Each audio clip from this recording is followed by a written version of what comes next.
Bonjour à tous, bienvenue ici, vous êtes au bon endroit, au bon moment. Aujourd'hui, je vous lis un texte inspirant d'Olivier Clerc. Rien ne peut empêcher la rivière de couler. Si l'on regarde le tracé d'une rivière sur une carte, entre sa source et le fleuve où elle se jette, on la voit tantôt virer à droite, tantôt partir à gauche, zigzagant sans cesse et semblant parfois repartir dans la direction d'où elle vient. Celui qui naviguerait sur ces eaux pourrait avoir le sentiment d'hésitation et de contradiction permanente dans son parcours. Il arrive même à ces flots de stagner longuement quand ils se jettent dans un marais ou un lac qu'ils remplissent avant de reprendre leur course de l'autre côté.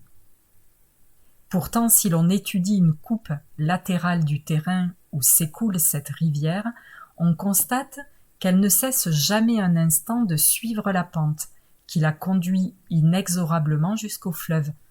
Même ces revirements, même ces zigzags et ces stagnations font partie du trajet le plus court vers son embouchure, compte tenu des obstacles présents sur sa route. A-t-on jamais vu le moindre cours d'eau remonter une pente ? Le cours de notre vie ressemble à bien des égards à celui d'une rivière, avec ses méandres et ses revirements. On peut par moments avoir l'impression de reculer, ou de stagner, de ne plus progresser, ou de mener une vie faite de contradictions et de reculs incessants.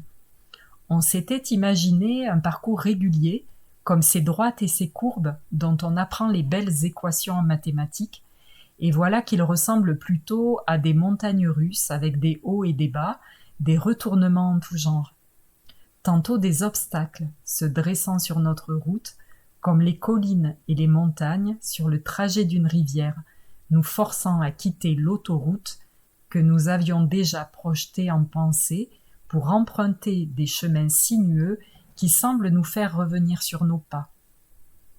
Tantôt des périodes de stagnation, où des bassins petits ou grands engloutissent momentanément nos flots, nous retardant longuement au même endroit, avant de pouvoir retrouver une pente propice. Sitôt que le cours de notre vie s'écarte de celui que nous avions imaginé, nous nous accablons de reproches et de jugements, ou bien nous pestons contre le destin qui refuse de se plier à nos volontés. Combien de fois pourtant constatons-nous avec le recul que ce chemin-là était en fin de compte le plus approprié, celui qui nous préparait le mieux aux prochaines étapes de notre vie, voire le plus court trajet vers notre objectif final. Combien de fois avons-nous justement fait sur ces détours des rencontres déterminantes ou des découvertes indispensables à la suite du parcours ? La rivière nous enseigne l'humilité, elle nous montre que le cours de notre vie obéit souvent à des forces qui nous dépassent, avec lesquelles la sagesse nous recommande de composer. Elle est aussi le symbole de l'adaptabilité, de la fluidité, d'une intelligence qui sait tirer profit de toutes les situations, y compris des plus contrariantes, pour poursuivre irrésistiblement sa course vers le but qu'elle s'est fixé. Voilà, c'est tout pour aujourd'hui. J'espère que ce texte vous a inspiré et je vous souhaite une chouette journée.